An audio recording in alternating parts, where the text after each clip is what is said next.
This is a Saturday Morning TVLog from Big D's Entertainment Rankings and Reviews. Yippee! Welcome to another Saturday Morning TVLog, and this time around it's the Buford Files and the Galloping Ghost, brought to us by Hanna-Barbera. Greetings, my fellow YouTubers. I'm Doyle, the Big D to you, and this is Big D's Entertainment Rankings and Reviews.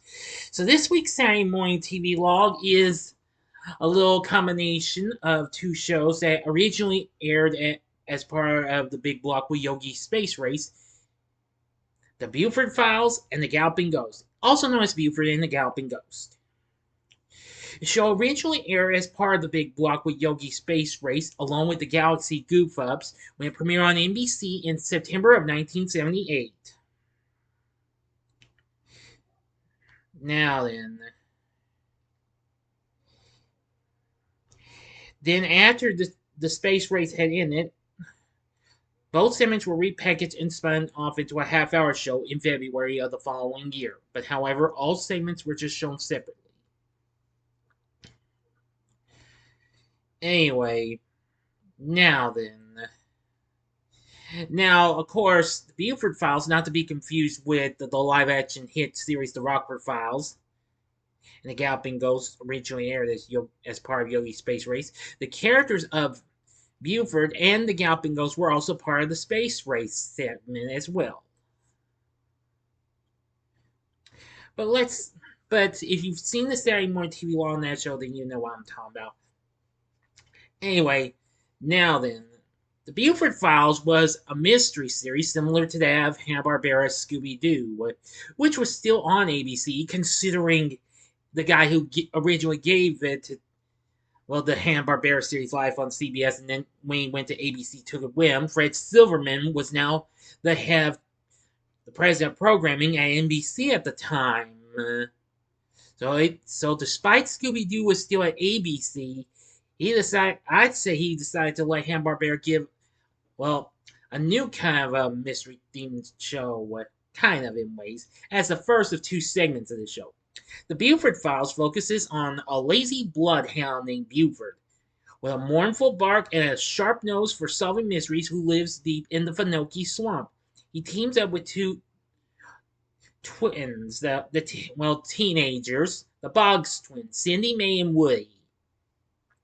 Now the trio solves confusing mysteries that baffle even Sheriff Mule Train and his overeager but dim-witted Deputy Goofer McGee. Buford's abilities are expanded with ears that revolve like radar dishes, and his nose responds to clues like a Geiger counter. But however, he has two weaknesses. Whenever the moon comes out, he howls incessantly, often at the most perilous moment, and also has a running feud with a cry-whacking raccoon. Now, Buford's vocal effects were done by Frank Welker, who of course would later voice Scooby-Doo. Pat Paris, who recently voiced Shelley in Jabberjaw and then later went on to voice Pammy Panda on The Shirt Tales, voiced Cindy May. David Landsberg voiced Woody.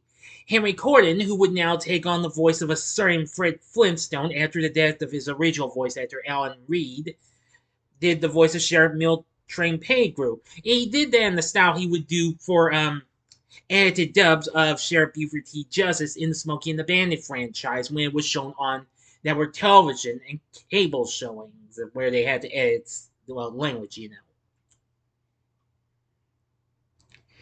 And Goofer is voiced by Jim Neighbors, who of course you may remember as Gomer Pyle. Yes, absolutely a very great cast of characters. Now for the Galloping Ghost, on the other hand, now it takes place at the Fuddy Dude Ranch, where we meet two main girls, Wendy and Rita, two young cowgirls who work for the Dude Ranch, owned by the grouchy old Fenwick Fuddy. Whenever Fuddy threatens to fire the girls, or if the girls are in trouble, Wendy summons Nugget, or Nuggy as he, for a little fun, Wendy rubs on a little gold nugget on her necklace. And then here comes Nugget Nose, a short and feisty ghost of an Old West gold prospector who finds adventure riding his invisible horse, Winnie. Yeah. Of course, Now, of course, whenever Fuddy threatens to fire the girls, Nugget makes himself invisible and becomes a helping friend. And he always battles Fuddy and takes delight in harassing him in odd and humorous ways.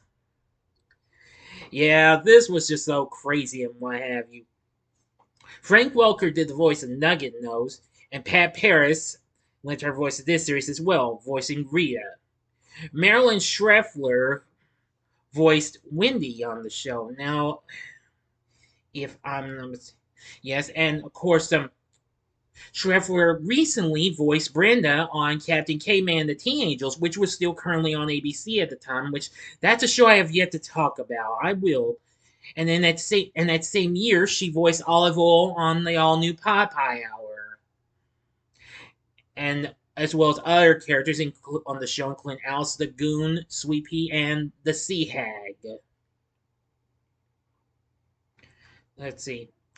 She also voiced Betty and Miss Twilly in the Thing segment on Fred and Barney Meet the Thing. Let me see here. Well, there was lots of other voices she's done.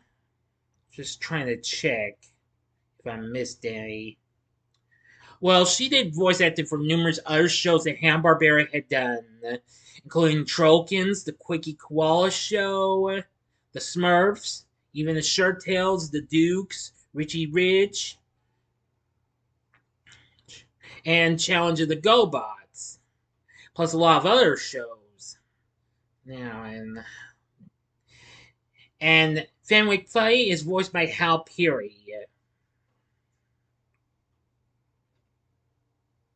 Now, who's most memorable as Throckmorton P. Gildersleeve, which began as a supporting character on radio's Fibber McGee and Molly in the late 1930s. Anyway, there were a total of 13 episodes produced and aired, with 2 segments to form 26 overall episodes. Now, the series was animated at Filmin, an animation studio in Madrid, Spain, headed by Carlos Alfonso and Juan Pina, who did a lot of animation work for Hanna-Barbera between the early 70s through the mid-80s. After the series ended, the show later got to be shown on the USA Cartoon Express, which that's where I first saw it, and then never saw it until I finally got to catch it again on Cartoon Network and then on Boomerang. Of course, that's where I got to see all episodes. I can't recall seeing all of them on USA because that was a long time ago.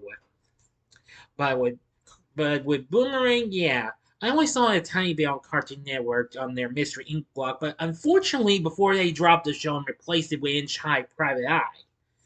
But anyway, this show is absolutely really good, and I think you'll really like these shows if you give them a try. Anyway, let me go ahead and give you a look at some of the characters if I can get them up in a good way. Here's a look at the main cast for the Buford Files. Yeah, I gotta say, this is a pretty good cast right there. Woody, Cindy May, Sheriff Miltrain, Deputy Goofer, and of course, Buford. And here's a shot of the Galloping Ghost. There he is trying to stop his horse Wayne, and there's Wendy and Rhea. Wendy's the blonde one, and of course, Rhea's the redhead. So anyway, Buford Files and the Galloping Ghost. I think it's a pretty good show. I know it was short lived and what have you, but I will say that it is a fun show.